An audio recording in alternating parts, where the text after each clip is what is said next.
तो नमस्कार दोस्तों, आप सभी के एक बार फिर से स्वागत है टॉप बिहार पे, जहां पर मैं हमेशा आपके लिए भोजपुरी से जुड़े हर एक छोटे से बड़े खबरों को लेकर आते रहता हूं। गाइज, बात करेंगे भोजपुरी की ताज़ा खबरों के बारे में, तो चलिए शुरू करते हैं आज की ताज़ा खबर। पहली खबर निकल कर आ रही है भोजपुरी के पावर स्टार पवन सिंह की तरफ से, जिनकी एक छठ पूजा का सॉन्ग धनिया हमार नया बाड़ी हो, यह सॉन्ग 20 मिलियन प्लस व्यू पार कर लिया। इस सॉन्ग को वर्ल्ड वाइड रिकॉर्ड के भोजपुरी यूट्यूब चैनल के माध्यम से रिलीज किया गया था। अगली खबर निकल कर भोजपुरी के सुपरस्टार परवेश लाल यादव जी की तरफ से, जिनकी एक मूवी बंसी बिरजू का एक बहुत ही सुंदर और धमाकेदार सॉन्ग आने वाला है, जिस सॉन्ग का नाम है और चनवा गौड़ता। इस सॉन्ग को आज ही रिलीज किया गया सुबह में 6 बजे वर्ल्ड वाइड रिकॉर्ड के भोजपुरी यूट्यूब चैनल के माध्यम से।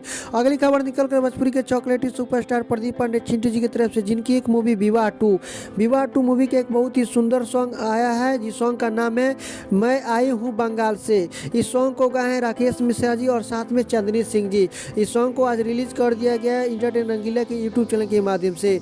अगली खबर निकल कर भोजपुरी के ट्रेंडिंग स्टार खेसारी लाल यादव जी की तरफ से, जिनकी एक मूवी लिट्टी चोखा मूवी का एक बहुत ही सुंदर सॉन्ग आया है, जिस सॉन्ग का नाम है 6 महीना के लड़का। इस सॉन्ग को 10 तारीख को रिलीज किया जाएगा सुबह में 6 इंटरटेन रंगीला के यूट्यूब चैनल के माध्यम से। अगली खबर निकल कर भोजपुरी के जुबली स्टार दिनेश लाल यादव नीरवा जी की तरफ से, जिनकी एक मूवी आयो मिलन की रात। इस मूवी का फर्स्ट लुक पोस्टर जारी कर दिया गया सोशल मीडिया के माध्यम से, अपने मोबाइल स्क्रीन पर देख सकते हैं। तो दोस्तों, आज की खबर आप सभी को कैसी लगी एक बार कमेंट बॉक्स में लिखकर जरूर देगा। तो दोस्तों, फिर से मिलते हैं किसी और खबरों के साथ, तब तक के लिए आप देखते रहिए टॉप बिहार। जय हिंद, जय भारत, धन्यवाद।